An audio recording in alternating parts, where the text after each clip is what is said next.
Welcome to our podcast. This is Friends on Fire. I'm Mike. I'm a lifelong devotee of financial independence. I even wrote a book about it. And I'm Maggie, a newer convert, but just as passionate, especially on the intersection of minimalism and financial independence. We're one and the same. We are two like-minded friends who believe that talking about money with your friends and family opens the door to financial well-being. The Friends on Fire podcast is about dispelling myths, building financial acumen, and sharing your financial independence journey with the people you care about. This is Friends on Fire. Hey, Mike. Hey, Maggie. What's going on?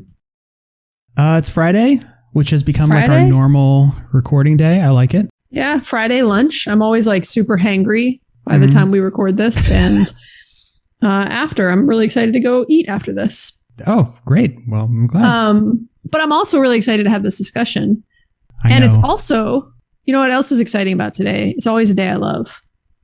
It's Net Worth Tracking Day. Oh, yeah. So we're recording this on October 1st. Mm-hmm. And I didn't even realize it was October 1st until something I was doing earlier. And I was like, oh, I get to go track my net worth. Even though this month, everything's down because the market's down. Stocks are on sale. And I've, over the past week, been buying more and more. It's still a great day, even when things are down. It's still a great day because you get to measure and see where things are at. And you see that things are down, not because you haven't been doing good things, because the market's down. So it's normal. Mm-hmm. So think of it as an opportunity to perhaps put some more money into the market if you are financially able to. And either way, it's important to measure your progress when it's up or down.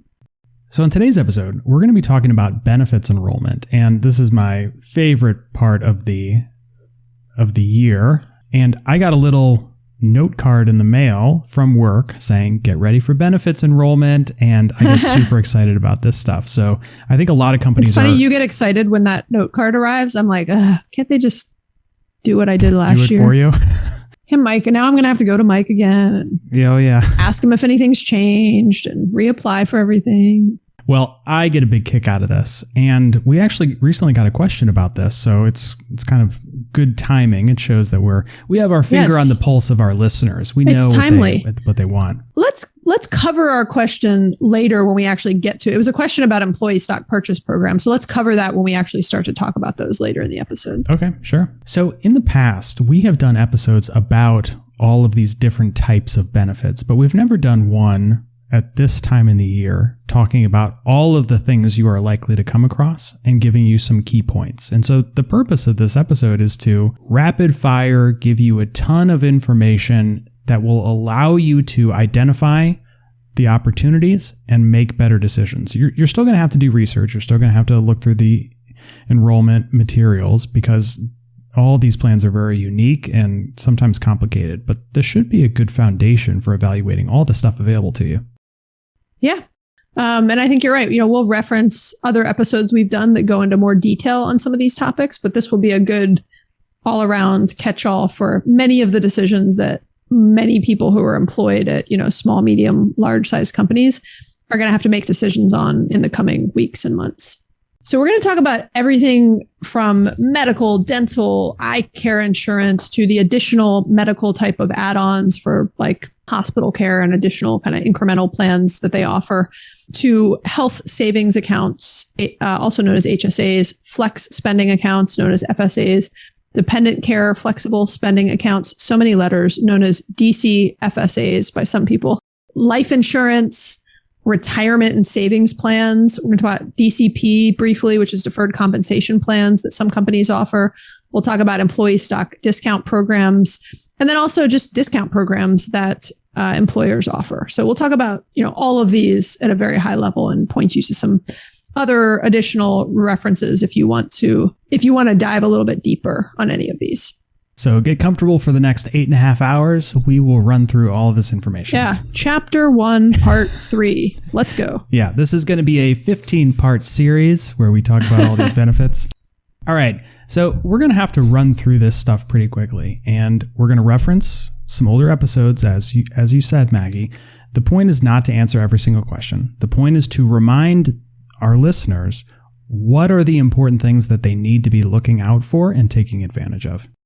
And Mike, you know what I think the other big takeaway from this episode is that I just want to preface as a reminder for everyone is this is an overwhelming amount of stuff that many of your companies offer to you. And often you kind of, like I was joking, you get the flyer in the mail, you're busy, you barely make the benefit enrollment deadline. And then the day before you realize you haven't actually compared the medical benefits and you ask a friend what to do. It can be overwhelming. But one of the things that I do think is important for people to appreciate is there's value in taking a little bit of time to actually research and understand all of the offerings from your company and to figure out which ones make sense for you, right? Have a discussion with yourself if it's just you, or your partner or your spouse if you're dealing with other people in your family, and make thoughtful decisions about these things, right? Take the time to just put a little bit of energy against it because it's important. It's like all of the different financial related topics that we cover of you got to put a little bit of time and energy into this stuff, not that much, a few hours perhaps, and then make some very thoughtful and strategic decisions for your personal situation. So, I mean, that to me is my biggest thing of like, you're already doing the first step, which is you're listening to this episode, which means you somewhat care. And I guess you're still listening and you haven't turned us off yet. We'll give people a minute to turn us off now at this point if they want to. Okay, keep going. Let's jump in.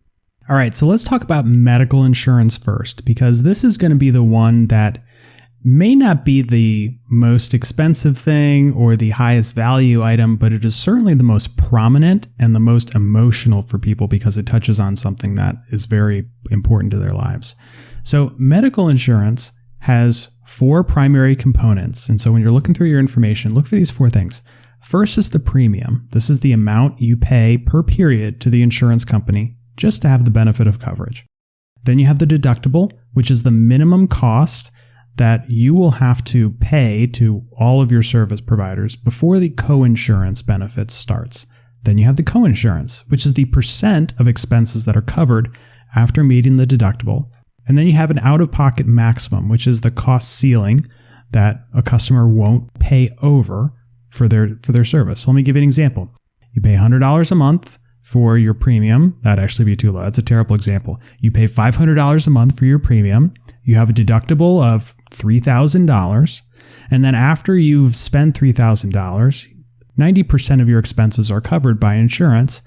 And then you won't spend more than $15,000 total with providers. That's your out-of-pocket max. That would be an example of what these plans look like. Yeah. And I think the biggest thing to remember on medical insurance, which we go into detail on in episode 62. So I highly encourage you, if you're trying to think about what decisions to make around the different kind of mechanisms that Mike just talked through, go listen to episode 62 and we go through this in more detail. But I think the biggest thing is, I've heard you say many times, Mike, a lot of these plans in the end are all the same, right?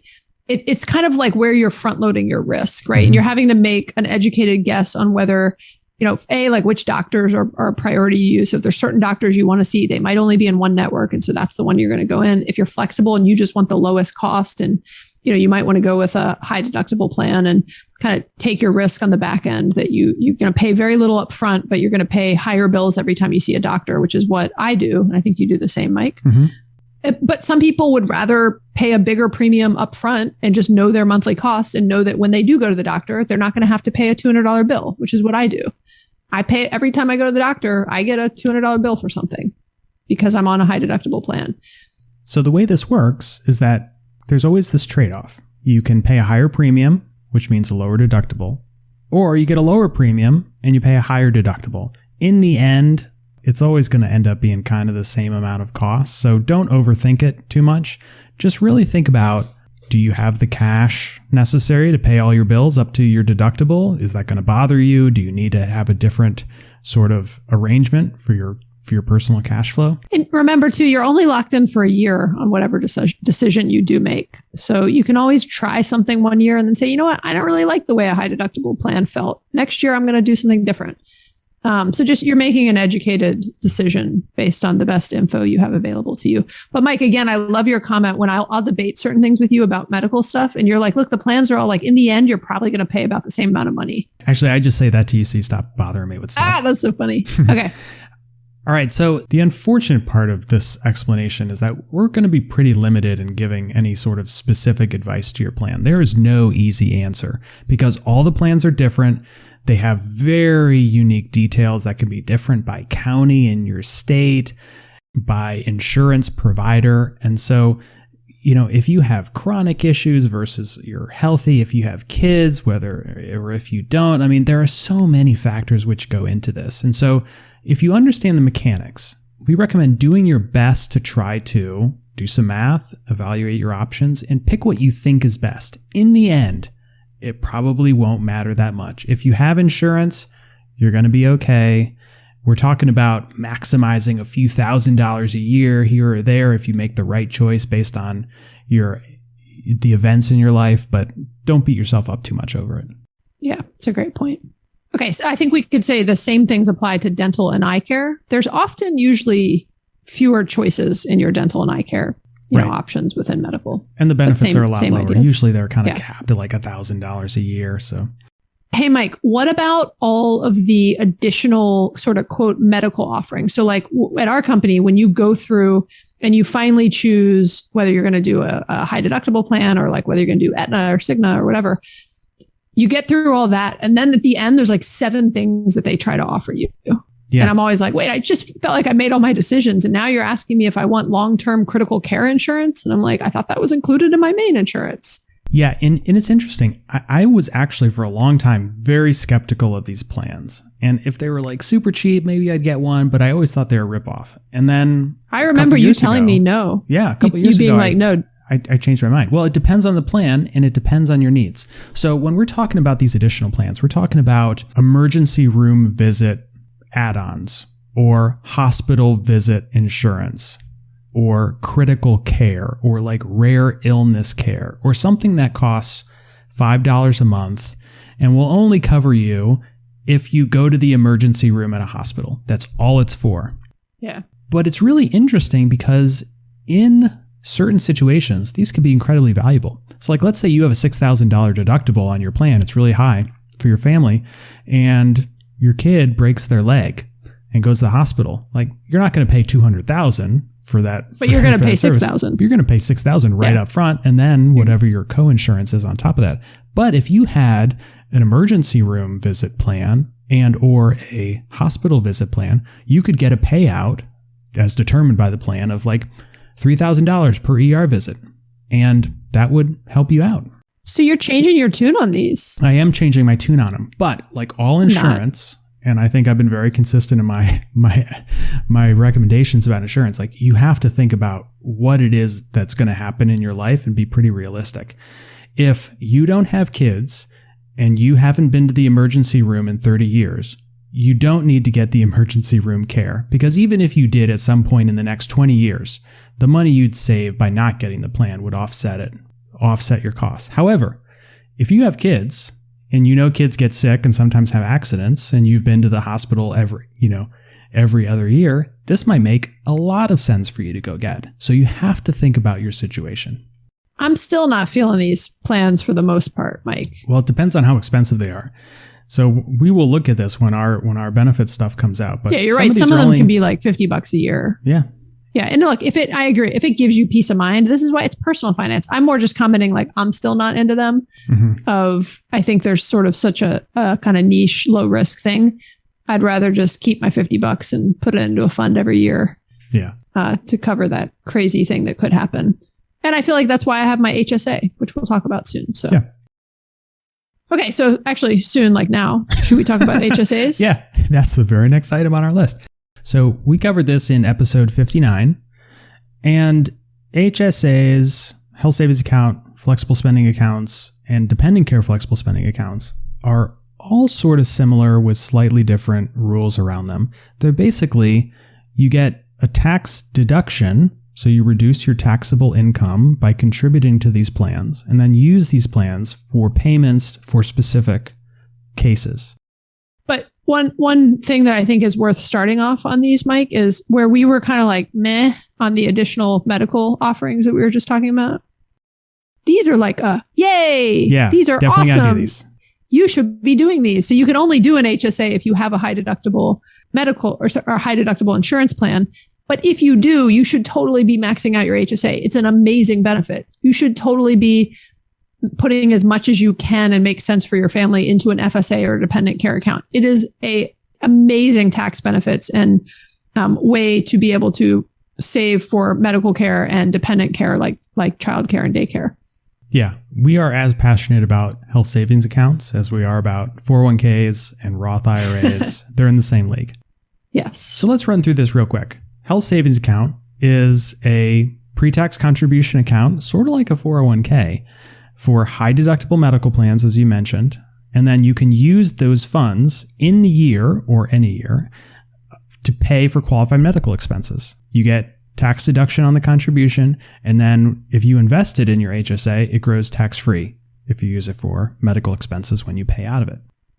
Now, a flexible spending account is very, very similar, but it is for low deductible plans.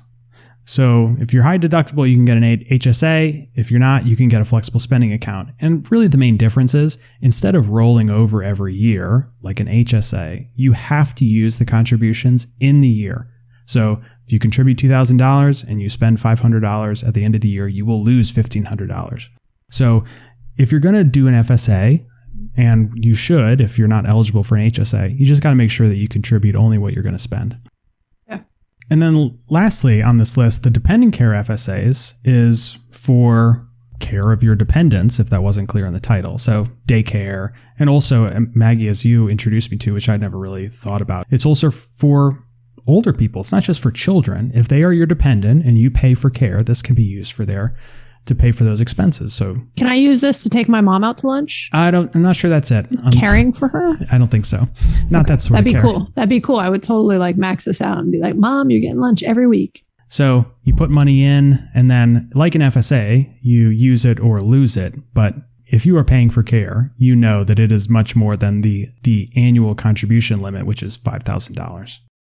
Okay. Another topic that we are equally passionate about, and this is one of the topics I get passionately angry about, is life insurance. So we cover life insurance in great detail in episode 81. So check it out. We'll put a link in the show notes. But I'm only passionately angry about whole life insurance, not term life insurance. So I'll just clarify on that one. But yeah, talk about life insurance, Mike. So as a company benefit, most companies, if they offer medical and dental and that sort of stuff, will also cover basic life insurance and give you the option to buy more. They're going to partner with some insurance company and they will give you like 1 times your salary included as part of your benefit. So if you don't sign up for this, you don't pay anything extra, that's your insurance policy. If you're working at the company and you die, your family would get that amount. But they also have negotiated rates so that you could sign up for more. So like you could sign up for 10x your salary. You'd have to pay a premium, but it would be less than what you'd pay on the open market. But when you leave that company, you then have to go get another policy, which is just a pain in the butt. So I'd personally stick with the open market. Yeah. And I think it depends on your situation. You're right. You don't want to like put all your eggs in one basket because, jobs come and go.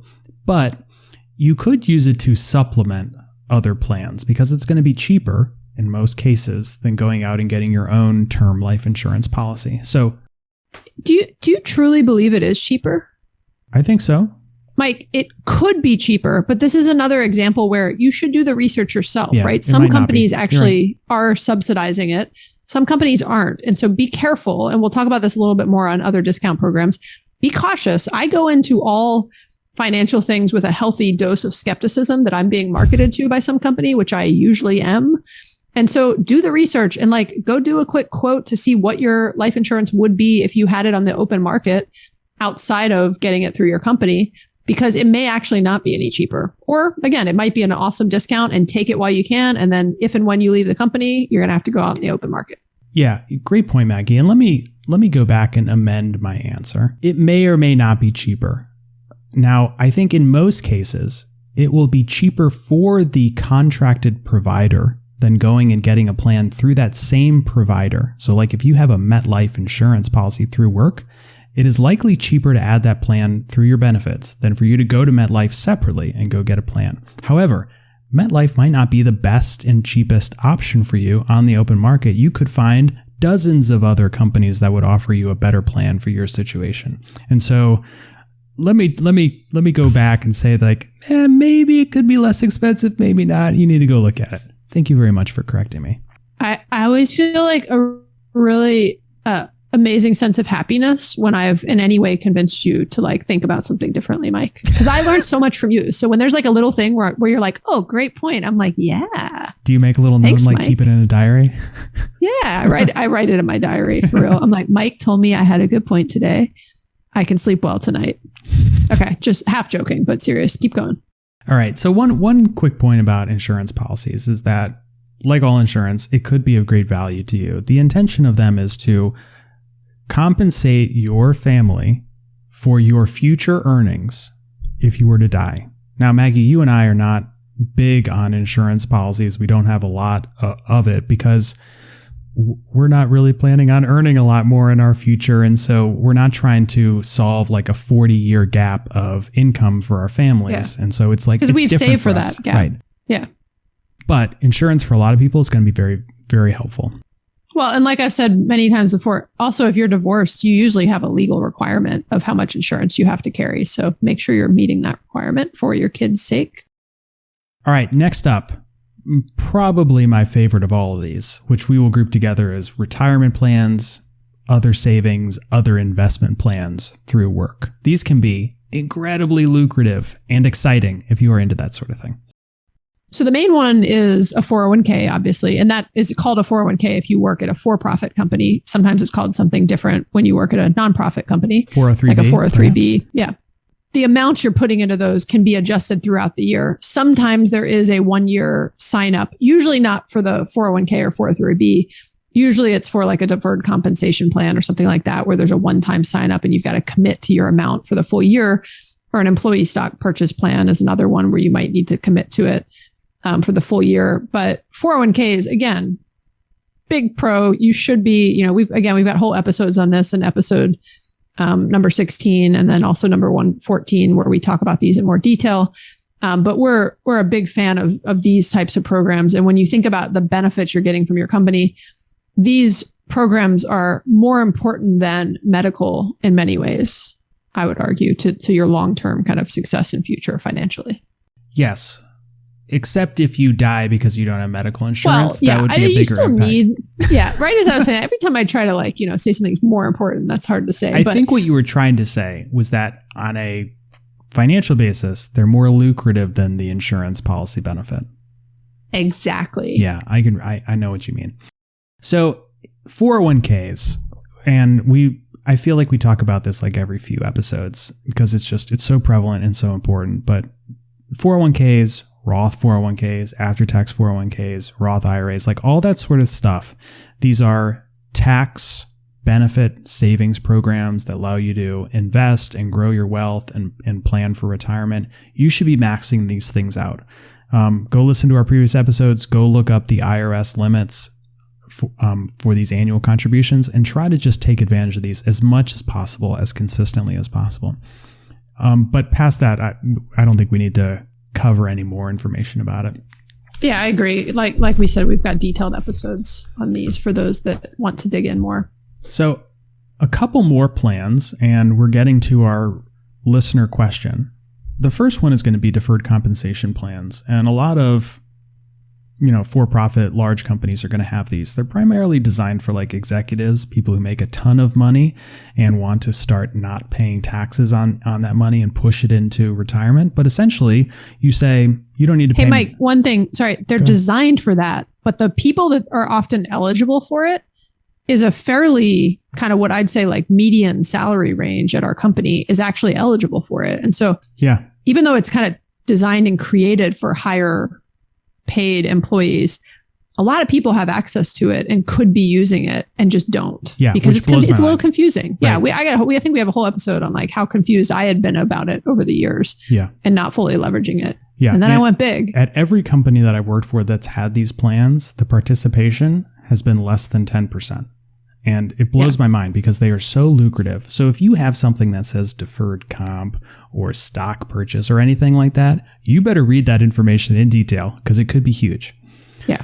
So deferred compensation, let me just give a quick overview. It's basically saying like, I'm not going to take a paycheck right now for some percentage of your salary, and you can choose, and you don't pay income taxes on it. And then it goes into a special account and you can invest that money, or it gives you a fixed interest rate. And then you say, all right, when I leave the company, I want you to pay this out. Or in 15 years, I want you to start paying this out.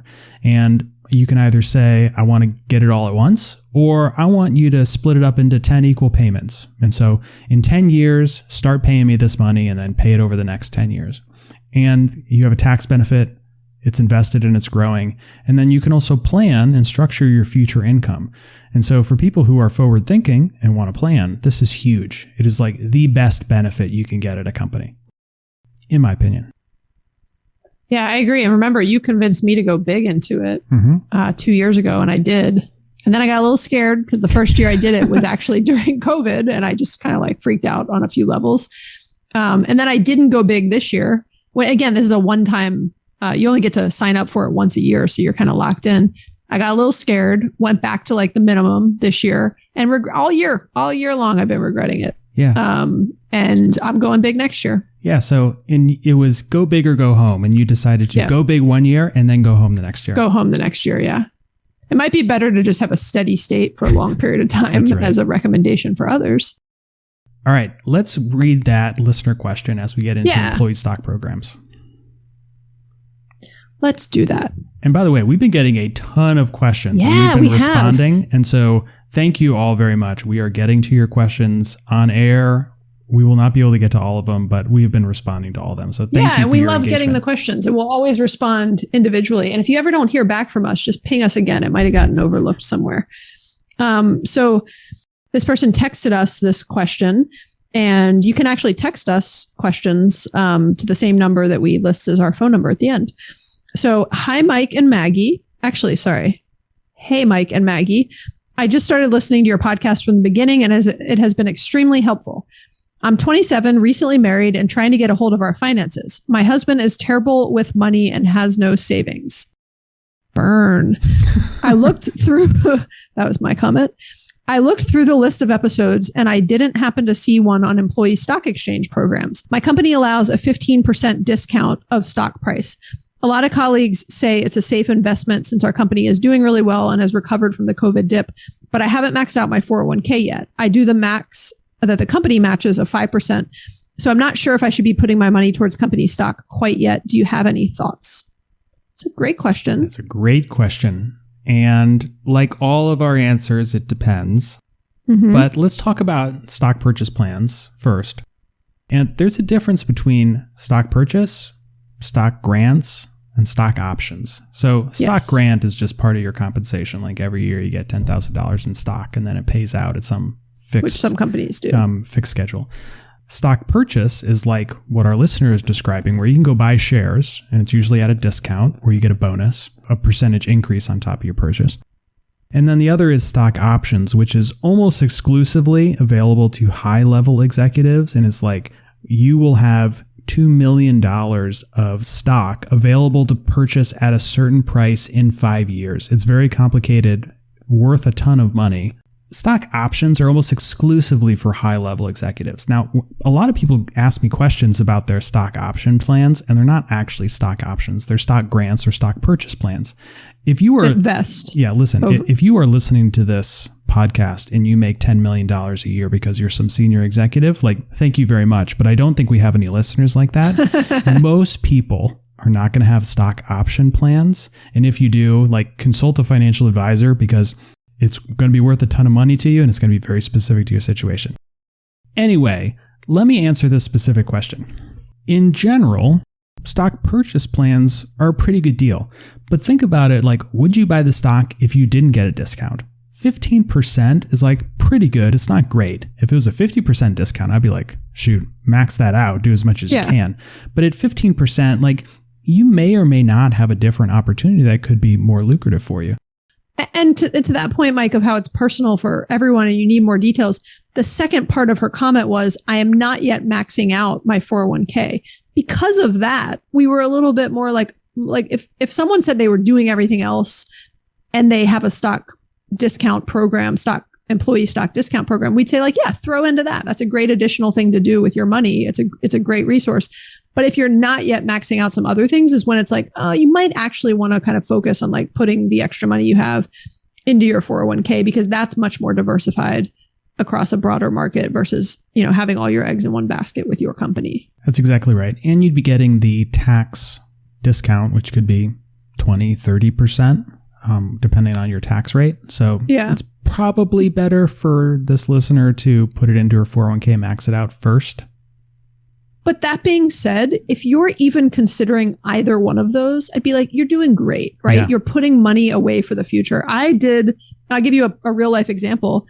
I never started maxing out my 401k, I think, until I met you, Mike. I'm serious. I don't think I did it before that. Maybe I did it like a year. I don't know. I can't remember. But I did not do it till later in life, even though I could have afforded to do it earlier on. I just didn't realize what a big benefit was sitting in front of me. But when I was at Home Depot, for my first 5 years of my job, I worked for Home Depot, and they had an employee stock discount program, and I participated in it. And it was, you could put a little bit of money in every paycheck towards it. So small amounts of every single paycheck were going towards buying stock. And when I left the company, I had a big chunk of stock, not because I had been given a big grant, but because I had slowly been buying amounts of that stock in every single paycheck. And so I just say that as in like, look, I wasn't maxing out my 401k then, but it was still a good financial move for me. I was still putting money away for the future and putting it into an asset that was growing and not, a car or a house, not something else that I didn't need to be putting money against. So as with all of these things, when you're weighing one good financial decision against another good financial decision, sometimes there might be something that's incrementally better for your specific situation, but often either one of those things would be a good move for you. So don't overthink it at times. Yeah, great point. Okay. Should we switch to the last category? Let's do it. Okay. I don't know if we have more to talk about there. Okay. So the last category is one that we didn't originally include. And I was thinking about it as I was thinking about the flyers that you were saying was mailed to your house, Mike. Because I always get these flyers for I always get one for MetLife that's mailed to us where we get a discount on some sort of insurance. I don't even know if it's life insurance or what. There's mattress discounts. There's other discount programs that you get given as an employee, particularly for larger companies. They usually buy into networks. And they have a partnership with somebody who, again, like MetLife, who's trying to kind of sell me other insurance products. My point of view on these, I'm curious to hear yours, Mike, is similar to what we said on some things earlier, like on life insurance through your company. Go do your research. Do not assume just because you got some flyer in the mail from MetLife that because you're a XX employee, you get, X% discount on their thing. Don't be like, oh, that's great. I'm getting the most amazing thing.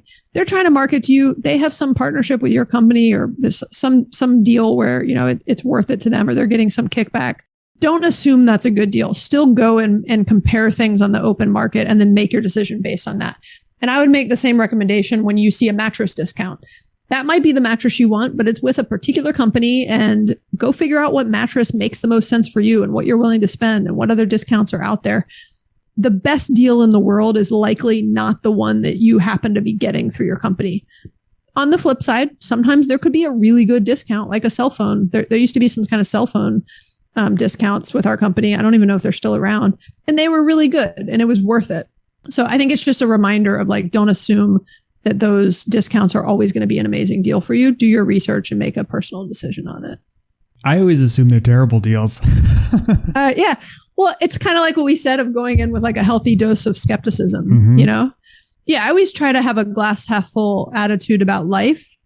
But when someone's trying to sell me something is when I'm I have my spidey sense up of, let me assume that they're trying to take my money and ask a lot of questions and be very, forensic in my review of whether this thing is a good deal or not. Mm-hmm.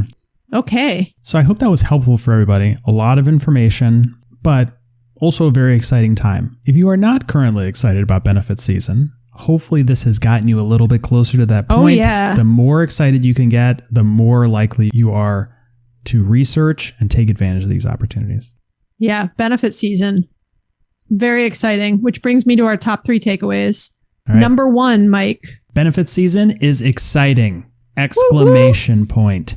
2 exclamation points for you, Mike. It's lucrative and it's valuable. So spend the time researching the right decisions for you. Number 2, taking advantage of all these different benefits is incredibly important, but don't beat yourself up getting into the minutia of trying to compare every single little option between all of them. Do some research, think about your own personal situation, and make a gut decision on kind of what makes the most sense for you. And lastly, for the benefits where you contribute money to savings plans or investment plans, try to max those programs out. Over the long term, they're going to be the most lucrative thing you can do with employee benefit programs. Thank you for listening. If you have been challenged or inspired by what you have heard in this episode, we would love for you to rate and review our show on Apple Podcasts. That really helps other people find our podcast. And it's just a huge, nice thing you could do for us. So we always appreciate it. You can also subscribe to make sure that you never miss an episode. And if you have any thoughts or questions, we'd love to hear from you. And you can leave us a voicemail or text us at 404-981-3370 or hit us up on Instagram. Okay, bye, Mike. Bye, Maggie. Have fun during benefit season. Thanks. Not too much fun. All right, I'm going to go pregame.